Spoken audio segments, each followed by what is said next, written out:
Hello everyone, welcome back my YouTube channel AS study 2.0। Friends, आज के video में हम जनरल स्टडीज के टोटल 20 क्वेश्चंस पर डिस्कस करने वाले हैं जो सभी प्रतियोगी परीक्षाओं के लिए अति महत्वपूर्ण होगा।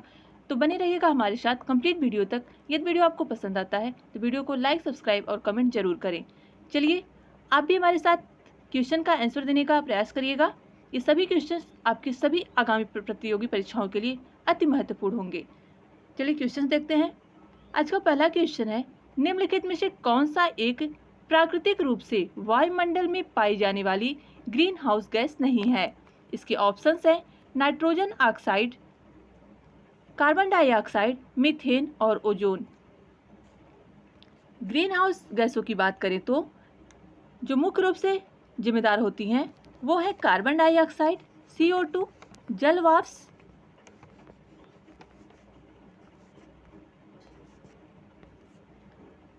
ओजोन और मीथेन। याद रखिएगा, कार्बन डाइऑक्साइड, जल वाष्प, ओजोन और मीथेन। नाइट्रस ऑक्साइड प्राकृतिक रूप से ग्रीन हाउस गैस नहीं है। नेक्स्ट क्वेश्चन है, निम्नलिखित जनजातियों में से कौन सा भारत के अंडमान और निकोबार द्वीप समूह की मूल निवासी नहीं है। इसके ऑप्शंस हैं हालचू, ऑप्शन बी है रेंगमा, ऑप्शन सी है उंजे, ऑप्शन डी है शोम्पेन। राइट आंसर की बात करें तो राइट आंसर हो जाएगा ऑप्शन बी रेंगमा। रेंगमा जनजाति असम व नागालैंड में पाई जाती है। कहाँ पे पाई जाती है? असम व नागालैंड में। अंडमान निकोबार द्वीप समूह की जो जनजातियां हैं उसमें है हालचू, ओंजे, शोम्पेन, जारवा जो कि प्रमुख जनजाति है, वहाँ की सबसे आद्य जनजाति और सबसे बड़ी जनजाति। और इसके अलावा सेंटिलीज भी पाई जाती है।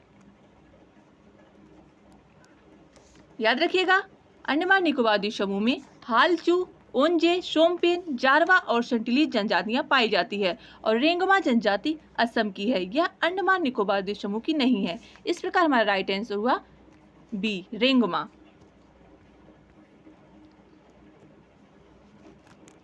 क्वेश्चन नंबर 3 है, 2022 में किस देश ने यूरोपीय संघ की अध्यक्षता ग्रहण की है।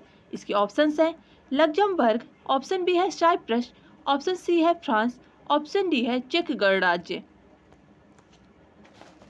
राइट आंसर की बात करें तो हो जाएगा फ्रांस। 1 जनवरी 2022 को फ्रांस ने यूरोपीय संघ की यानी यूरोपीय यूनियन की अध्यक्षता ग्रहण की। यूरोपीय यूनियन में कुल 27 देश हैं। याद रखिएगा, कुल कितने देश हैं इसमें? 27 देश हैं और 2022 में इसका 27वां देश बना फ्रांस।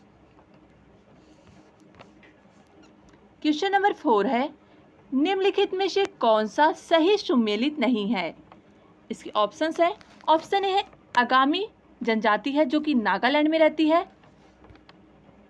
बिरहोर जनजाति क्या झारखंड में रहती है?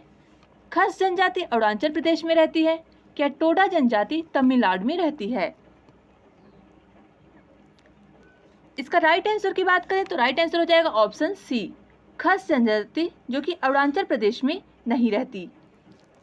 आगामी जनजाति नागालैंड और असम में पाई जाती है। बिरहोर झारखंड में और टोडा जनजाति तमिलनाडु में नीलगिरी की पहाड़ियों में यह निवास करती है। खस जनजाति अरुणाचल प्रदेश में नहीं है बल्कि यह पूर्वी भारत में पाई जाती है, जिससे कि मेघालय में।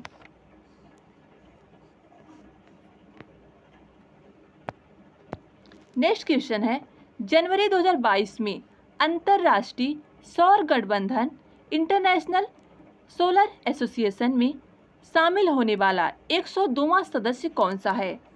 अंतरराष्ट्रीय सौर गठबंधन में 102वां सदस्य कौन सा है? इसके ऑप्शंस हैं चिली, एंटीगुआ और बारबुडा, हैती, ब्राजील। 5 जनवरी 2022 को अंतरराष्ट्रीय सौर गठबंधन का जो 102वां सदस्य बना वो है एंटीगुआ और बारबुडा। अंतरराष्ट्रीय सौर गठबंधन यह भारत की देन है। 2015 में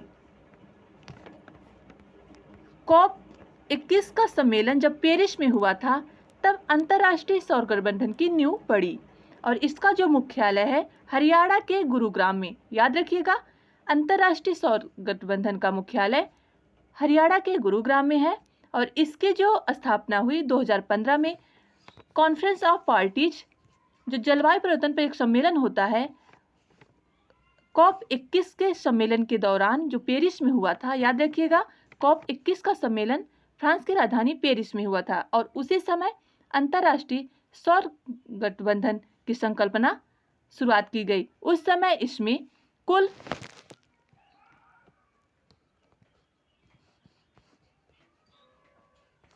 72 देशों ने भाग लिया था। चलिए नेक्स्ट क्वेश्चन पर चलते हैं।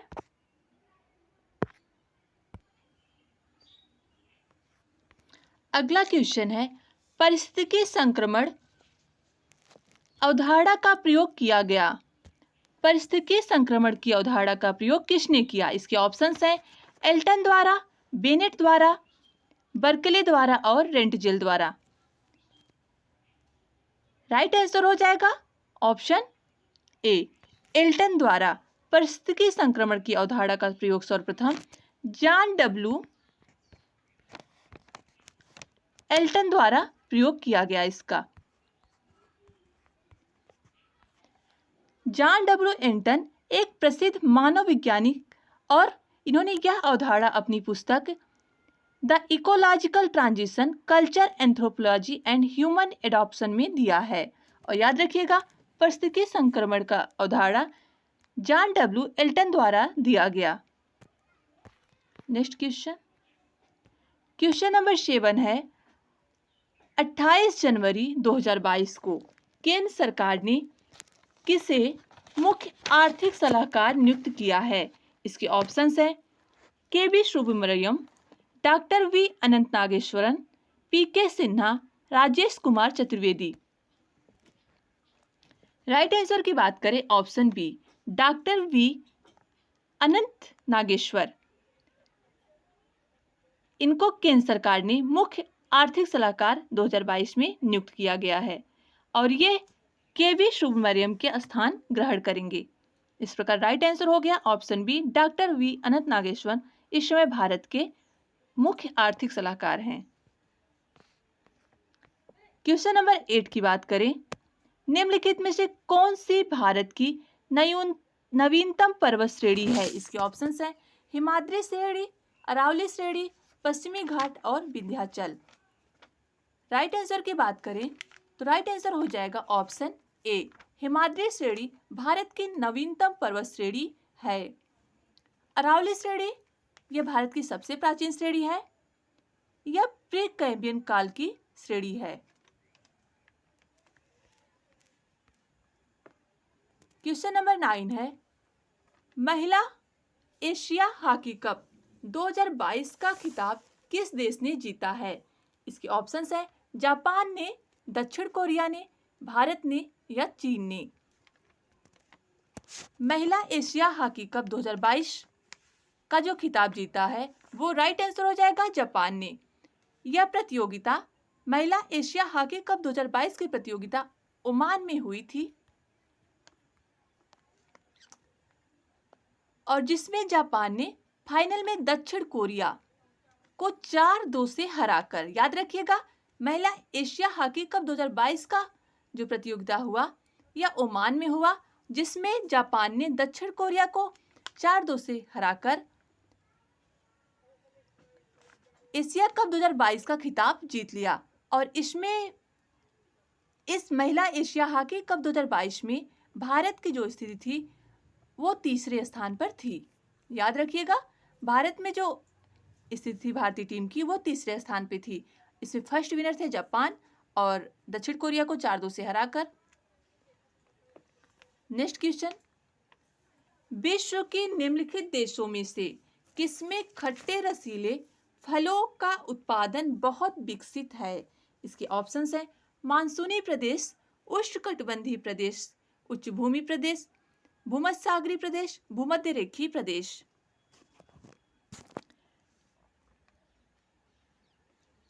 सबसे ज्यादा खट्टे रसीले फलों का उत्पादन भूमध्य सागरीय प्रदेश में होता है। याद रखिएगा ये क्वेश्चन यूपीपीएससी 2019 में आया हुआ था।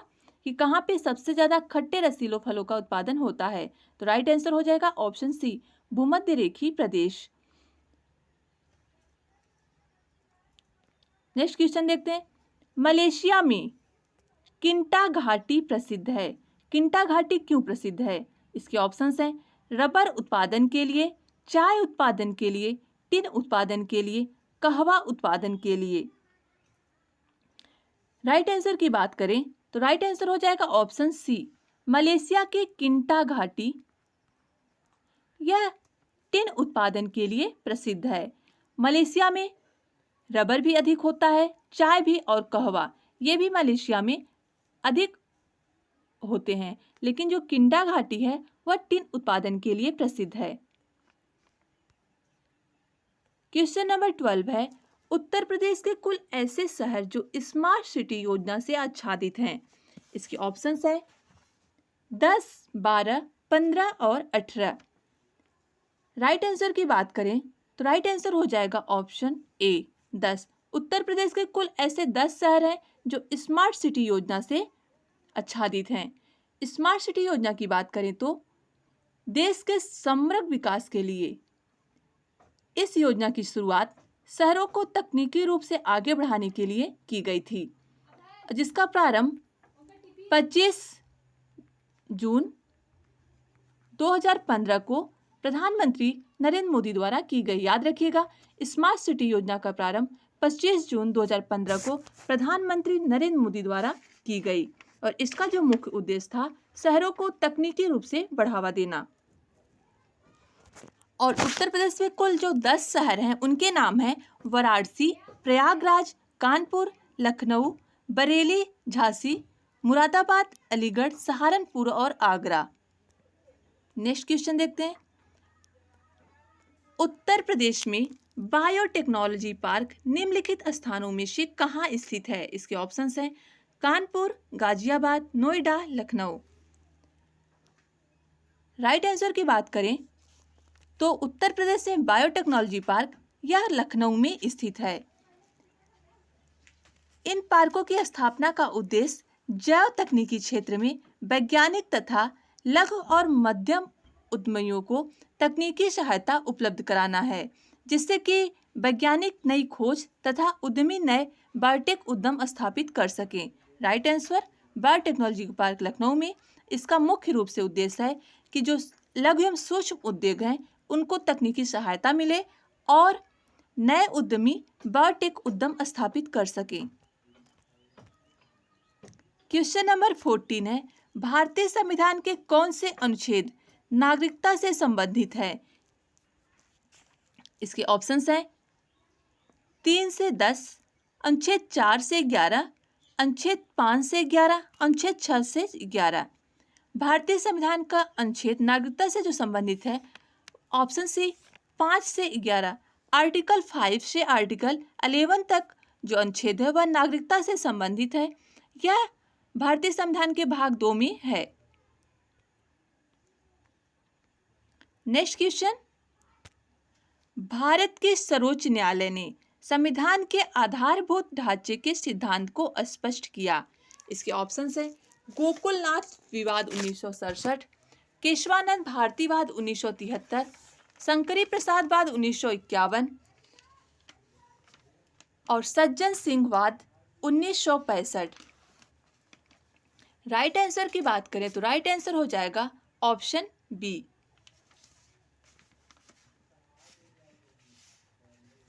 केशवानंद भारतीवाद 1973 के मामले में सर्वोच्च न्यायालय ने प्रस्तावना यानी उद्देशिका को संविधान की मौलिक संरचना का भाग माना था। याद रखिएगा, कई बार एग्जाम में पूछा गया है कि प्रस्तावना को कब भारतीय संविधान का मूलभूत ढांचा माना गया, तो राइट आंसर हो जाएगा केशवानंद भारतीवाद 1973 के द्वारा। यह था हमारा लास्ट का क्वेश्चन। यदि वीडियो आपको पसंद आया हो, आपके एग्जाम के लिए हेल्पफुल हो, तो हमारे चैनल एस स्टडी 2.0 को लाइक, सब्सक्राइब और फ्रेंडों में शेयर जरूर करें। Thanks for watching.